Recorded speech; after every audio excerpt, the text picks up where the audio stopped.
My biggest problem has been that we use Spectrum right now, and they can flip a switch. My provider is here in town, and my activity goes all the way up the West Coast and back, and I get latency. You know, you're waiting on typing email. That's how bad it can get. But yeah, so we switched over to Spectrum, and there were some other options through CenturyLink, but the cost just got ridiculous. I mean, it was like, you're talking $1,000 a month. That's just not affordable. Once we can get on fiber, that's going to solve a lot of our issues, but the infrastructure is just not there. Dropping by the office in the evenings and getting something going so it'll be uploaded by morning so we can meet with a client. But it's affecting workflow, because if I'm meeting with a client or you are meeting with a client to get feedback on version whatever, we have to start uploading that sometimes the day before just to get it up into the cloud so that the client can see it. And so with lag time, if we have to wait a day, that is very much affecting our bottom line. I think, you know, one of the bigger problems from my perspective is reliability.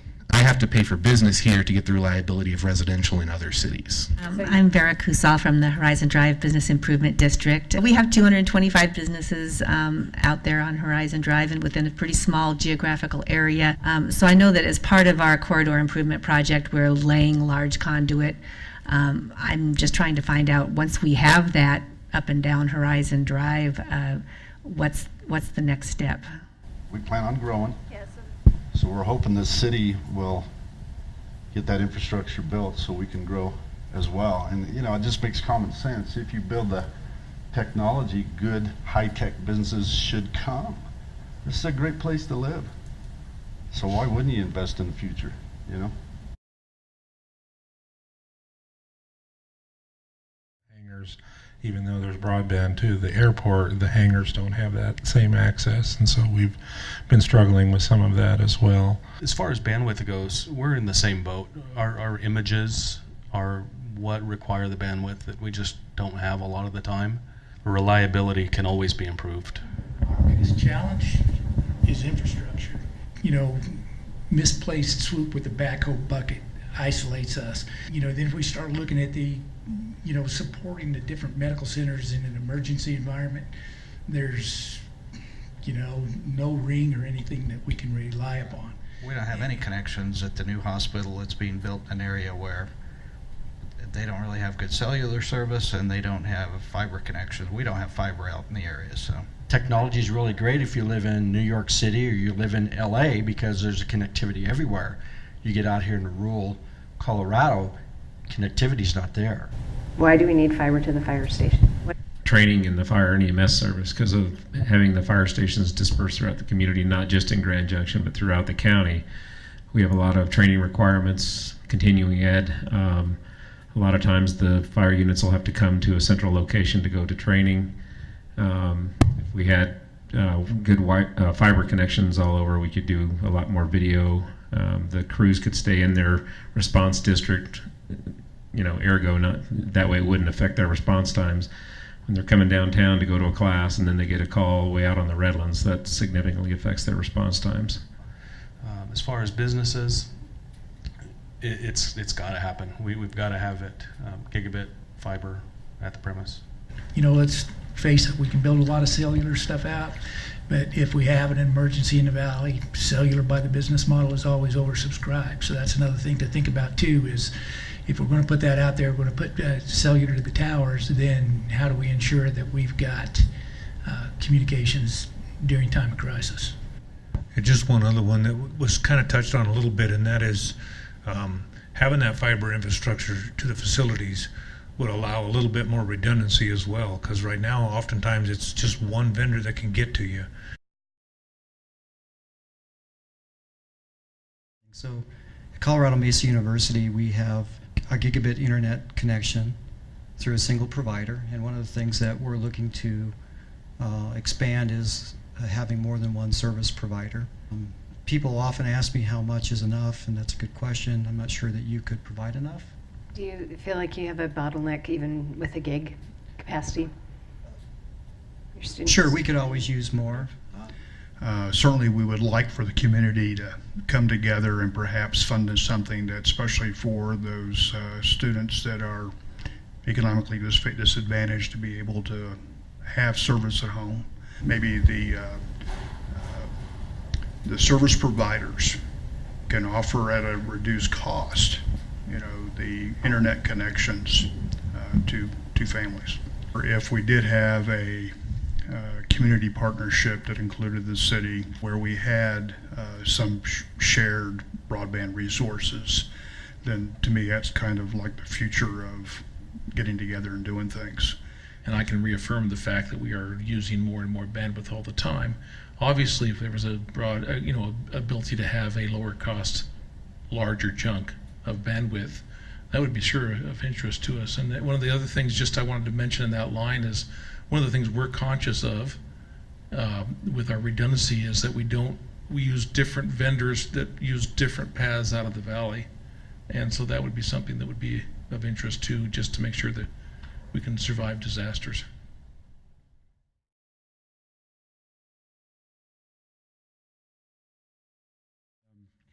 Charter, so they've been our supplier to date because we haven't had a lot of choices really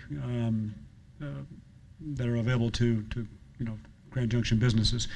So we haven't had the bandwidth we need. Charter looks at us as a residential customer. I think of I'm just calling about my house and I'm upset that it's not on, and that's very frustrating. They'll say we have this speed and then we'll check it. We don't have that speed, and then a technician will come by and they'll say, well, we can't give you that speed for their own company. So right now, you talk about economic development and gaining more companies coming into an area. Pretty shortly, it'll be, if you don't do this, you're just trying to keep people from moving out, because it becomes just a standard. I mean, it's such a given that if you don't have it, then you're not even on the radar screens. That's right. That's right.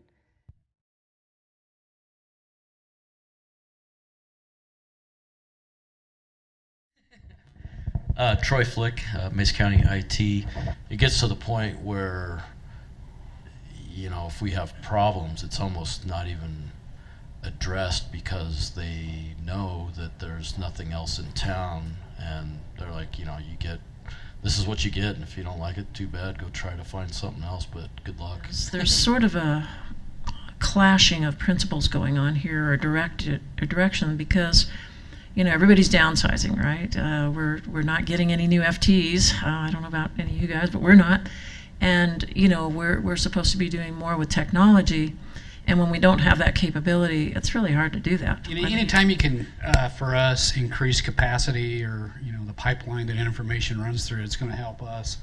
And then with I think video coming to us in the form of body-worn cameras is inevitable.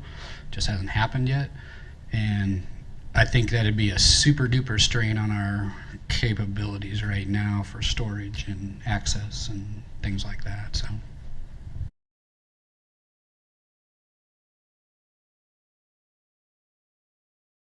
The process and how could the city engage with you to improve broadband services for the community? To answer your question, I think that the one thing that is super helpful in any build out is just access to conduit, access to open trenches, things like that. That's the main driver in what makes something affordable in a big build out, especially in a downtown corridor. Working with easements, permitting, things like that. As long as you don't face significant hurdles on that, I think that's what the city or county can do to help. The city as a regulator, and that gets to the things that you're talking about in terms of ordinances, policies, that kind of thing. One of the things that I think would be helpful for the industry and the providers here is to really articulate the outcome or the goal that you're trying to achieve. I don't want a characterization to be made that our existing infrastructure is maxed out, because I don't believe that to be true. Forward, we're looking for you to tell us, how do we make this more affordable, and how do we move forward, and what is it going to take? The more that we get people to use the service, the more we're going to make the incentive to make the investments, correct? I would argue that we're not overmaxed. I think we're underutilized, I think, in many cases. So of the 5 businesses who spoke yesterday, it seems like to me, not seems like, I know at least 3 of their situations are definitely price point situations and not availability. So if we're talking about how and when and who we're going to identify gaps, maybe that isn't the right scenario. Maybe it is a price point discussion more than anything else. I haven't seen any of our data points so far talk about lack of availability. Maybe you guys have seen something I haven't. But if there really are those places, we'd love to see those. I'd be interested in knowing the basis by which you're articulating that the capacity is an issue. What are the facts there? There is not a capacity issue. How do we make sure that people understand that the service is available if they're willing to pay for it? But also the data that we're getting is feedback in our sessions, feedback in surveys, is that the services that they're getting today are not enough to meet what their use is. As the other side of the table, as the consumer, I would say the business versus residential question for a lot of small businesses, irrelevant. It was irrelevant for me until I moved to Grand Junction. I was able to achieve the speeds and the reliability and the performance that I wanted on shared personal internet for $60 a month. Just one other thing I'll throw in there, and that was you're talking about availability and pricing. For us, it's reliability. We started out with one carrier, and that quickly didn't work. So now we have 2 carriers for internet. That didn't work because now they're both out. You start getting outages down. Now we have 2 wire carriers and 1 wireless carrier to come into our business, just so we make sure that we have internet whenever we need it.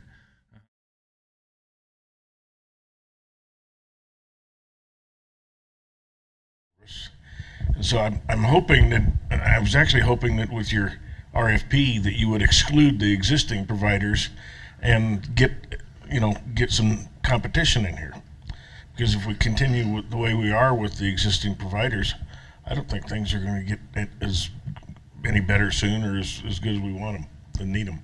In the real estate side of things, I sell homes, I sell commercial buildings. The city needs to be looking at those other industries that we can be bringing in, and technology is a huge industry to be bringing into town. In the last couple of years, I've had 2 residential subdivisions that I'm aware of where CenturyLink didn't even put in facilities in that subdivision. So we had power, we had gas, and Charter installed cable and served the homes, but CenturyLink opted not even to put facilities or a conduit in the joint trench. I think part of their business decision was we don't see fiber ever coming to where we're at. Provo currently has Google Fiber. Their home values in turn have increased. So that is a great example of what that technology infrastructure really can do for an area. We have many companies that position virtual commuters here just because of our location.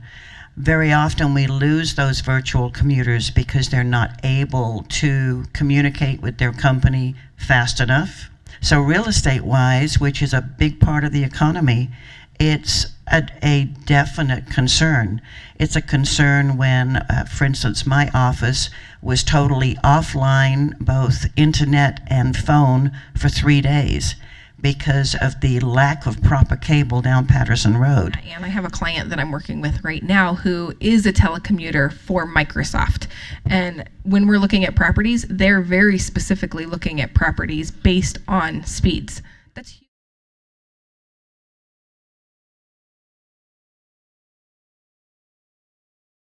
However, as a businessman, I also understand that you can ask all you want for high-end resources, but how does it get paid for? And so I'm actually coming here with a little bit of a doubt as to how much it's worth investing in higher speed in some scenarios, because it's easy for us to say, yes, we want more, but how does it get paid for and how does it get executed? And is it worth it in the long run? So I'm coming to it from a realist standpoint, not just a give me more standpoint. My name's Devin Ballett. I'm a professional photographer. So I just kind of wanted to share my experience with the local internet. How consistent the internet is or is not can make a major difference on the overall time I have to spend on a particular project. And just like them, that comes down to the bottom line of amount of time put in and getting payment. The pay doesn't change just because it took me 5 hours to upload something when it could have taken 1 hour. And then for the broadband, we're using Charter, and we have to have both because the Charter just doesn't stay. We see it up and down all the time, and you just can't have that with the voice network. But my problems are due to inconsistency, dropouts, and not having consistent speed, especially in the early mornings and in the afternoons. I can run my business off 10 megabytes up and down if I could have that consistently all the time. So I need some of the other business owners here to educate me how they would use that much data. Okay. Let me ask.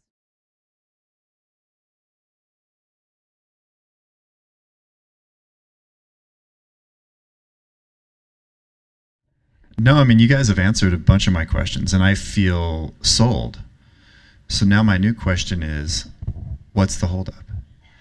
Well, it's not an easy yes, really, because you came to the meeting and you weren't sure and you didn't think that the city should spend the money. So a lot of this is education. So this process is valuable because it's feedback. We need feedback from the public, and we also need to educate the public on what this is. So now what we need to do is we need to evaluate what those options look like, and we need to prioritize what the goals of the city are, and to identify what role or component they want to be in terms of making it happen. So is their role going to be there?